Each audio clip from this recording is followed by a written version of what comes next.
A black man sat quietly on a plane. But when the woman behind him kicked his seat in disgust, the cabin had no idea they were about to witness a moment that would leave everyone applauding. The hum of the engines filled the cabin, a steady reminder that they were thousands of feet in the air. The passengers settled in, some reading, some dozing off, but in one row, tension was brewing. A black man sat quietly adjusting his headphones when the seat behind him jolted violently. A woman kicked his seat, once, then again, her face twisted with disdain. The stares of nearby passengers cut like knives, some whispering, others pretending not to notice. What none of them expected was that, within 10 minutes, the entire plane would rise to their feet and applaud him. The story begins with the black man, Marcus, a 35-year-old software engineer returning home after a grueling week of work abroad. He had boarded the flight exhausted, carrying the quiet dignity of someone used to long hours and longer journeys. His plan was simple: settle in, rest, and make it home in one piece. He placed his small bag neatly in the overhead compartment, offered a polite smile to the stranger beside him, and adjusted into his seat. To Marcus, this was routine. Planes weren't glamorous, they were necessities. But in a few rows back, a woman had already marked him. She wore sharp clothes, spoke loudly to the flight attendant, and carried herself as though she owned the cabin. From the moment Marcus sat down, her gaze lingered with a mix of irritation and superiority. As the plane taxied down the runway, Marcus leaned back, shutting his eyes. That's when it happened, the sudden, deliberate kick against his seat. At first, he thought accidental. Maybe she shifted her legs. Maybe her bag brushed forward. But then it came again, harder, intentional. Passengers turned their heads. Some frowned, others looked away. Marcus took a slow breath, forcing himself not to react. He had learned through years of quiet endurance that reacting often gave people the excuse they wanted. But the kicks didn't stop, and with every jolt, the woman muttered under her breath, words too muffled to be clear, but dripping with contempt. The cabin filled with an invisible tension. What Marcus didn't know was that this small act of cruelty would soon unravel into something far bigger. And by the end of the flight, no one on board would forget what happened. The steady rhythm of the kicks became impossible to ignore. Marcus adjusted his headphones, hoping to drown it out, but the woman escalated, pressing her knees forward, rattling the seat like it was her personal punching bag.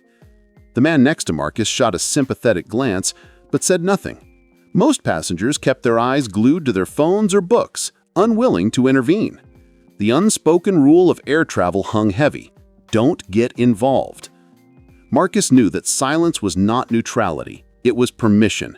He straightened his back and remained calm, but his patience thinned as the minutes dragged on. The woman behind him leaned forward, her voice sharp, now clear enough for others to hear. She hissed, "Some people just don't belong up here." The venom in her tone made nearby passengers shift uncomfortably. It wasn't just a complaint about legroom. It was a statement laced with racism, spoken with the arrogance of someone who believed the cabin was hers to command. Marcus remained still, his hands folded tightly in his lap. Years of experience had taught him restraint, but his silence only fueled her malice. The kicks continued, punctuated by sighs, mutters, and the occasional shove against his seat back. A flight attendant finally noticed. She approached, offering a careful smile. "Is everything all right here?" she asked gently. Before Marcus could answer, the woman interjected, her tone dripping with false indignation. "This man's seat is too far back, and it's making me uncomfortable. I've asked him to fix it, but he refuses. Some people just don't know how to behave." Gasps echoed faintly from nearby rows. Marcus hadn't reclined his seat at all. The accusation was pure invention. The attendant hesitated, caught between diplomacy and truth. She glanced at Marcus, who simply shook his head. He didn't argue, didn't lash out. He sat there, composed, as if the truth to reveal itself. And it would. Because within minutes, the entire plane would see who he really was, and the applause waiting for him wasn't just about dignity, it was about exposing cruelty in its rawest form. The breaking point came when the woman's malice turned theatrical. She pressed the call button, waving down the attendant with exaggerated gestures. "This is unacceptable," she snapped, loud enough for half the cabin to hear. "I don't feel safe sitting here. This man is making me uncomfortable. Can you move him somewhere else?" The cabin fell silent. Passengers turned in their seats, their eyes flicking between the woman and Marcus. The tension that had been quietly brewing now erupted into the open. Marcus didn't move. He didn't argue. Instead, he calmly reached into the pocket of his jacket and pulled out a lanyard. On it was his identification, bold letters that read, "Senior Engineer, Aeronautics Division." He placed it on his lap, not as a weapon, not as a boast, but as a quiet truth. Then, without a word, he leaned back, folded his hands, and looked forward. Whispers rippled through the cabin. Recognition spread like wildfire. The airline flying them across the ocean was one Marcus had helped design. The very systems keeping them safe in the sky bore his expertise. The flight attendant's eyes widened, her face flushing with embarrassment. She knew what this meant, and so did the passengers. The woman, however, scoffed, muttering something about irrelevant nonsense. But her voice lacked conviction now, and the weight of judgment had shifted entirely. A man across the aisle stood first, clapping his hands slowly. Then another joined in, and another. Soon the cabin filled with the thunder of applause, directed not at his title, but at his dignity, his refusal to sink to cruelty. The woman shrank into her seat, her face burning red. For once, she had no audience, no allies. The truth had spoken louder than her lies. The applause faded into murmurs of respect. Some passengers reached out to Marcus, offering nods, smiles, or quiet words of encouragement. The flight attendant, visibly shaken, apologized discreetly, ensuring Marcus was comfortable for the remainder of the journey.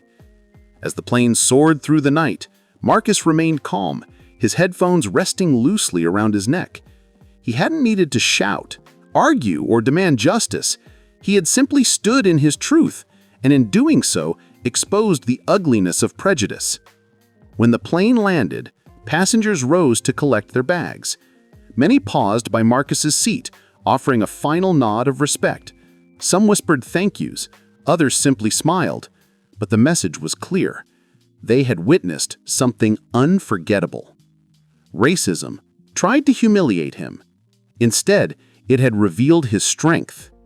As Marcus walked down the jet bridge into the terminal lights, one question lingered in the minds of those who had watched it unfold. In a world where cruelty can spread so easily, what would happen if more of us chose to respond with the quiet power of dignity? And that, perhaps, is the question worth asking every time prejudice dares to take a seat behind us.